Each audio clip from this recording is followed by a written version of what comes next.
नुआपड़ा किए नहीं जीव कहार भोट एथर ए गोलिया गणित मध्य आम मनरे मध्य सही प्रश्न अच्छी जो प्रश्न राज्यवासी मनरे रही 2024 मसीह एक नंबर रे थिला बिजु जनता दल 2 नंबर रे थिले घासीराम माझी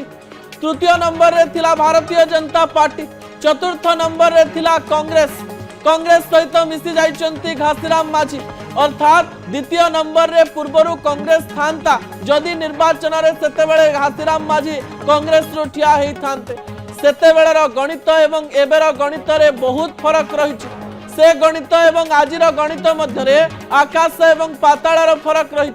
सेतेबेले बिजु जनता दल सरकार रे थिला एबे भारतीय जनता पार्टी सरकार रे रही जो समय रे बिजु जनता दल उपनिर्वाचन मानकरे विजय लाभ करुथिला विभिन्न प्रकार रणनीति करुथिला सेही समय रे भारतीय जनता पार्टी सरकार रे थिबारो नुआ रणनीति एवं नुआ स्ट्रेटजी तैयारी करुछि गोटिए पटे मोहन माझी अन्य पटे नवीन पटनायक एवं आउ गोटिए पटे भक्त दास 3 जन जाक लीडर निजर अंक को सजाड़िबा पई अन्य अंक को बिगाड़िबा पई सब प्रकार रणनीति प्रस्तुत करुचंती किंतु एई रणनीति रे बाजीगर किए रहिबो किए जितिबो ताकु नै अंक कसा आरंभ होई जाईछि दर्शक बंधु।